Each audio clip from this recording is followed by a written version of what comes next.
students, very good evening. How are you? I hope all are fine. Today our topic is the washing soda. Okay students, today our topic is the washing soda. This topic is related to the chapter number 2, class 10 science.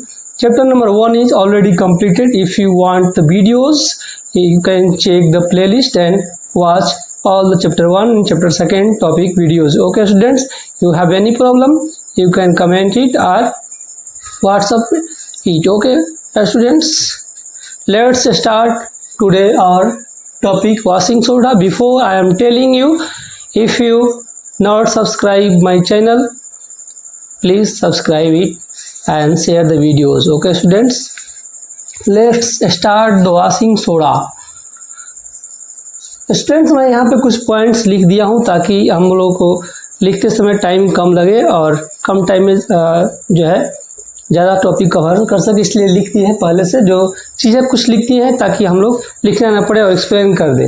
Washing soda क्या होता है students? Washing soda क्या होता है? What is the washing soda? Washing soda is the Na2CO3 into 10H2. Okay, this name is the sodium carbonate decahydrate. This name is the sodium carbonate decahydrate. Sodium carbonate साथ 10H2O water का molecule 10 molecule water का हो तो उसी को हम लोग बोलते हैं washing soda, sodium carbonate decahydrate. Okay students, it is a white crystalline solid. It's solution in water is alkaline in nature. Students, करने का मतलब है आपका जो है वॉशिंग सोडा का एक सॉलिड होता है क्रिस्टलाइन, व्हाइट क्रिस्टलाइन फॉर्म में, यानी कि एक क्रिस्टल क्या होता है दोस्तों यहाँ पे ऑलरेडी हम लिखे हैं, उसके पहले जान लीजिए. कुछ जैसे चीनी आप शुगर देखोगे रवादार होता है छोटा छोटा करके बहुत सारा, उसी को हम लोग क्रिस्टल के चीनी के एक दाने को एक क्रिस्टल बोल सकते हैं. वैसा ही होता है ठोस व्हाइट के रूप में ये भी आपका. ओके स्टूडेंट, देखिए यहाँ पे क्रिस्टलाइजेशन का हमने डेफिनेशन लिख दिया है ताकि ये सारी चीज़ें आपको कंफ्यूज न हो. देखिए, लिक्विड सॉल्यूशन और gas transform into the highly structured solid, यानी किसी भी तरह का लिक्विड सॉल्यूशन या गैस ट्रांसफॉर्म होकर के एक सॉलिड का स्ट्रक्चर ले ले तो उसी को हम लोग क्या बोलते हैं स्टूडेंट्स? आपका क्रिस्टलाइजेशन बोलते हैं. क्रिस्टल आप लोग समझ के, कोई भी गैस सॉलिड जो है ट्रांसफॉर्म होकर के एक लिक्विड ट्रांसफॉर्म होकर के सॉलिड स्ट्रक्चर बना ले तो उसी को हम लोग बोलते हैं क्या? क्रिस्टलाइजेशन. किस चीज़ का हो रहा है, किस चीज़ का क्रिस्टलाइजेशन हो रहा है, इसका मतलब कोई भी गैस हो या लिक्विड हो वो एक सॉलिड फॉर्म में क्रिस्टल के रूप में हो गया है तो ट्रांसफॉर्म हो गया उसका, तो उसी को हम लोग बोलते हैं. जैसे कि यहाँ पे लिखे हैं, मतलब कहने का मतलब कि लिक्विड का सॉल्यूशन हो या गैस हो ट्रांसफॉर्म हो करके जो है सॉलिड फॉर्म में जो है चेंज हो गया हो, सॉलिड फॉर्म का एक सॉलिड की तरह एक स्ट्रक्चर ले लिया हो तो उसी को हम लोग क्रिस्टलाइजेशन बोलेंगे. आगे रिक्रिस्टलाइजेशन भी आएगा तो यहीं पर मैं समझा दे रहा हूँ, आप लोग नोट कर लीजिएगा. रिक्रिस्टलाइजेशन क्या होता है?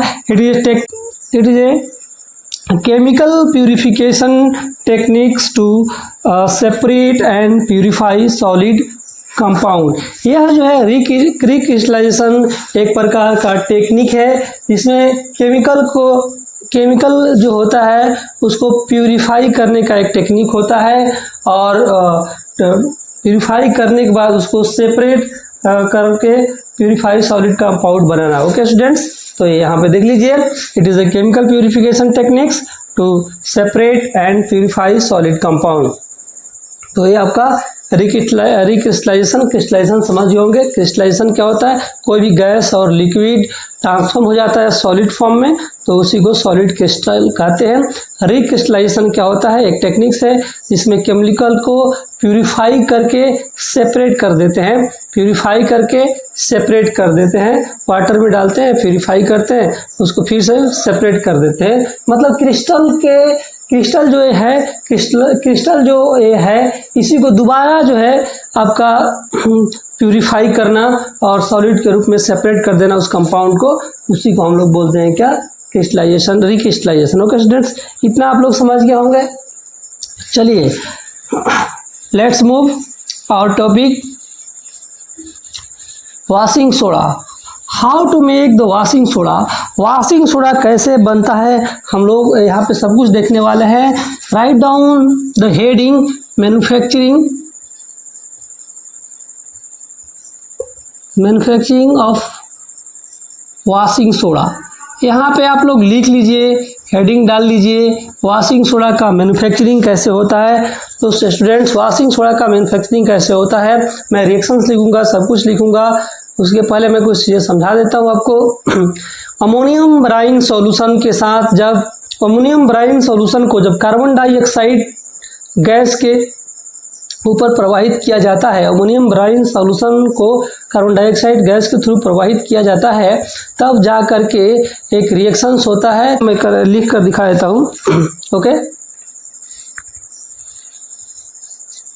देखिए यहाँ पे मैंने क्या बोला, अमोनियम ब्राइन सॉल्यूशन, यानी अमोनियम ब्राइन सॉल्यूशन बोले तो NH3 plus NaCl plus H2O।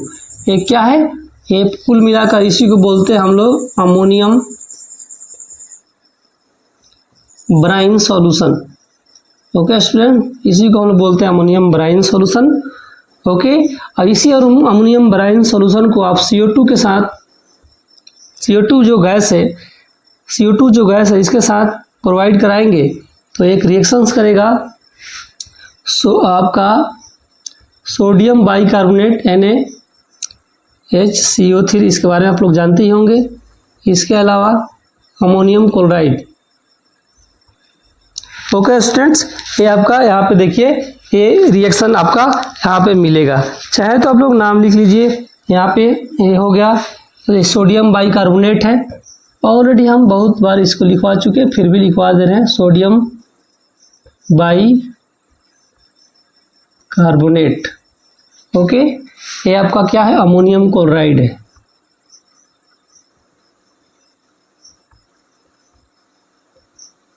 एक स्टेप हो गया इसका। सेकेंड स्टेप क्या होता है, ये जो आपका सोडियम बाइकार्बोनेट है, ये जो आपका सोडियम बाइकार्बोनेट है स्टूडेंट्स, ओके, ये स्लाइटली सोलेबल इन वाटर होता है कि नहीं, स्लाइटली सोलेबल इन वाटर होता है। इसी सोडियम बाइकार्बोनेट को जब हीट करेंगे हम लोग, इसी सोडियम बाइकार्बोनेट को जब हीट हम लोग करते हैं, जब, तो ये ब्रेक डाउन होता है सोडियम कार्बोनेट में। ओके, प्लस CO2 में प्लस H2O में ये ब्रेक डाउन हो जाता है। यहाँ पे इक्वेशन को बैलेंस कर लीजिए 2 लगा करके।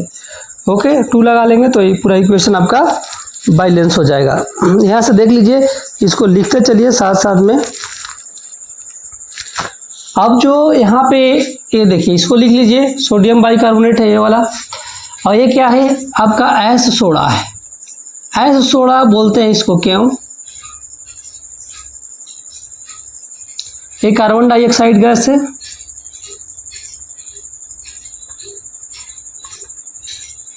कार्बन डाइऑक्साइड है, ये वाटर है, आप लोग जानते ही हैं। एस सोडा का मतलब क्या हो गया, ये सोडियम कार्बोनेट ही है, लेकिन इसको यहाँ पे एस सोडा बोलते हैं।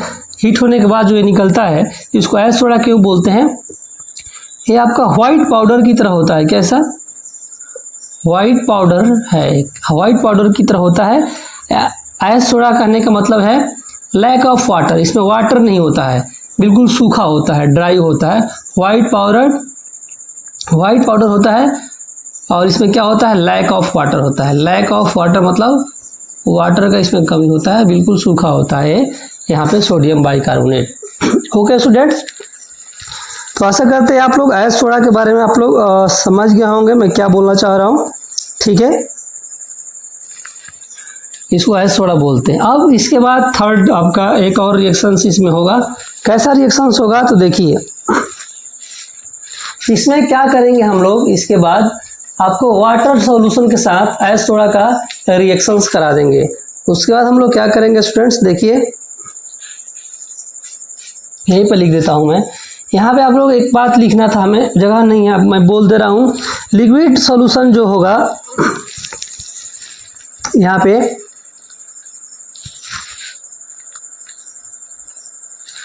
ये सोडा एस होगा ना, इसी को क्या करेंगे, वाटर में डिसॉल्व कर देंगे। और जब वाटर में डिसॉल्व कर देंगे तो उसके बाद रिक्रिस्टलाइजेशन का प्रोसेस होगा। ओके स्टूडेंट्स, आप लोग चाहिए तो यहाँ पे लिख लिया, मैं रिएक्शन ऊपर लिख देता हूँ, एक पॉइंट में लिख रहा हूँ, यहाँ पे लिख लीजिए। Soda S dissolve in water and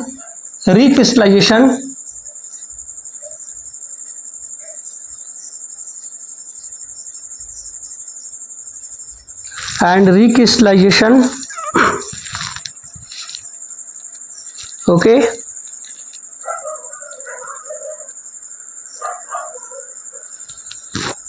to get recrystallization के बाद हम क्या मिलेगा, वही लिख रहा हूँ, to get soda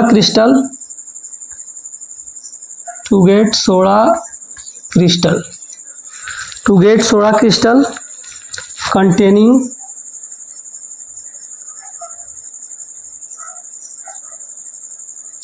10 molecules of water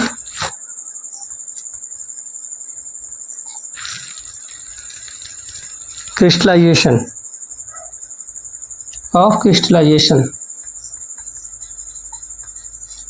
मैं यहाँ पे लिखा हूँ। ठीक है, ये बात समझ गए। मैं यहाँ पे इसको लिखूंगा ऊपर, थर्ड पॉइंट, इसको मिटा दे रहा हूँ। ये जो मैं रिएक्शंस लिख रहा हूँ यहाँ पे देखिए, आपका सोडा एस यहाँ पे ले लेंगे, इसको क्या कर, रिक्रिस्टलाइजेशन क्या होता है मैं फर्स्ट टाइम ही बता दिया था, इसीलिए क्या होता है, प्यूरिफिकेशन प्रोसेस होता है। किसी भी क्रिस्टल को दोबारा वाटर के अंदर डालते हैं और डालने के बाद उस टेक्निक के द्वारा उसको प्यूरिफाई करके दोबारा निकालते हैं सॉलिड फॉर्म में, उसी को रिक्रिस्टलाइजेशन कहते हैं। ओके, अब देखिए यहाँ पे आपका एस सोडा हो गया, इसको क्या करना है, पानी के अंदर हमको डिसॉल्व करना है। क्या करना है, पानी के अंदर डिसॉल्व करना है। ओके, 10 मॉलिक्यूल पानी के अंदर डिसॉल्व करना है इसको। उसके बाद ये रिएक्शंस करेगा,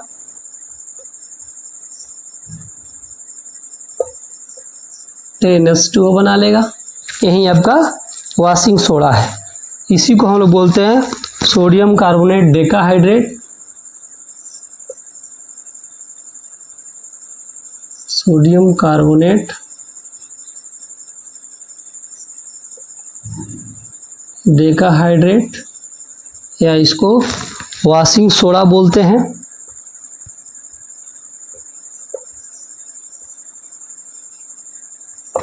ओके स्टूडेंट्स, ये रहा आपका रिएक्शन, वॉशिंग सोडा का ये रहा आपका रिएक्शन। कैसे बनता है देखिए, एक बार इंग्लिश में मैं आपको सामने प्रेजेंट कर देता हूँ। How to make the washing soda when ammonium brine solution, that means ammonium brine solution, that means ammonia, salt and water react with the carbon dioxide. After that produce sodium bicarbonate and ammonium chloride. Sodium bicarbonate is slightly soluble in the water. Okay students, and second step, sodium bicarbonate, when heat the sodium bicarbonate, it will be produced as soda, carbon dioxide and water. After that as soda dissolve in the water and recrystallization to get soda crystal containing 10 molecules of the water of the crystal. Okay students, when as soda dissolve in the 10 molecule of the water, it will produce sodium carbonate decahydrate, that means washing soda. This is the whole manufacturing process of the washing soda. Washing soda कहने का मतलब कपड़ा धोने का जो साबुन होता है ना, उसी को हम लोग वॉशिंग सोडा कहते हैं। यही कपड़ा धोने का जो साबुन है, यही इसका आपका क्या है, फार्मूला है। ओके स्टूडेंट्स, नेक्स्ट हम लोग पढ़ेंगे इसके बारे में, यूजेज पढ़ेंगे, इसका यूजेज पढ़ लेंगे और इसके बाद आपका इसका प्रॉपर्टीज कुछ देख लेते हैं। चलिए इसको स्क्रीनशॉट लेना है तो ले लीजिए। अभी तक चैनल को सब्सक्राइब नहीं किया स्टूडेंट तो चैनल को सब्सक्राइब कर लीजिए, वीडियो को ज़्यादा से ज़्यादा आप सभी शेयर कीजिए। Okay students, write down the properties of the washing soda. Washing soda का प्रॉपर्टीज क्या होता है? ओके, आप लोग लिखिए properties of washing soda. First property is the what? It is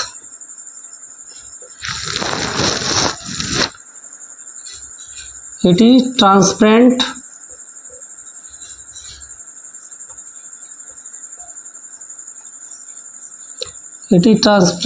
crystalline solid.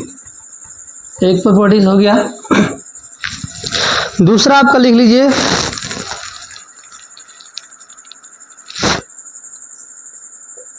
It is soluble in water. जाहिर सी बात है, साबुन है तो वाटर में सॉलेबल होगा। थर्ड प्रॉपर्टीज लिख लीजिए it have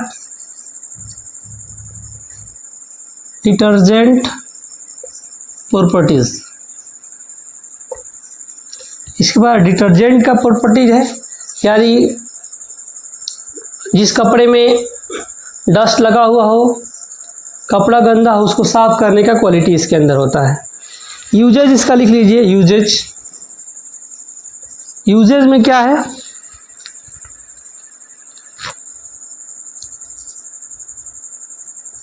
it is used for clean dirty cloth. Okay, गंदे कपड़े को साफ करने के काम में आता है। Okay,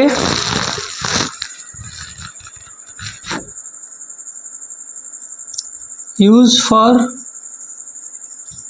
remove permanent hardness of water. Water के हार्डनेस को जो है रिमूव करता है। इससे क्या बनता है? Manufacture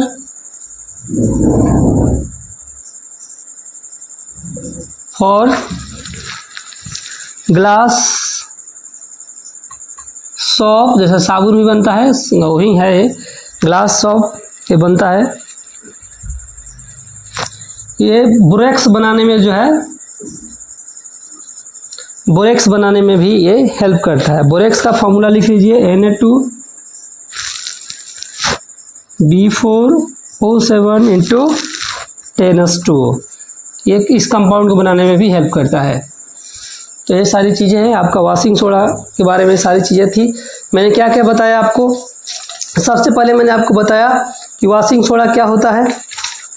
okay student, washing soda होता है sodium carbonate decahydrate Na2CO3 10S2। इसी को वॉशिंग सोडा बोलते हैं। कपड़ा धोने का जो है साबुन का ही जो है फॉर्मूला था। ओके स्टूडेंट्स, सबसे पहले इसमें क्या करना था? इसमें यह क्या करता है? कपड़ा को धोने में साफ करता है। कहीं ग्रीस लग गया है, कपड़ा डर्टी कपड़ा है, उसको धोने में काम में आता है। ये साबुन है तो ठीक है। इसके अलावा सॉप बनाने में यूज होता है इसका। ये सारी चीज़ें मैं यहाँ पे लिख दिया हूँ। बनता कैसे है? तो जब अमोनियम ब्राइन सोल्यूशन को कार्बन डाइऑक्साइड के रिएक्ट कराएंगे तो बनेगा आपका सोडियम बाइकार्बोनेट और अमोनियम क्लोराइड। फिर से आपको सोडियम बाइकार्बोनेट को हीट करेंगे तो वहाँ बनेगा sodium carbonate plus CO2 plus H2O।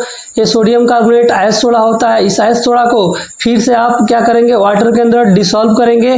तो वाटर के अंदर डिसॉल्व करेंगे तो वहाँ पे बनेगा आपका Na2CO3 sodium carbonate decahydrate Na2CO3 into 10S2O।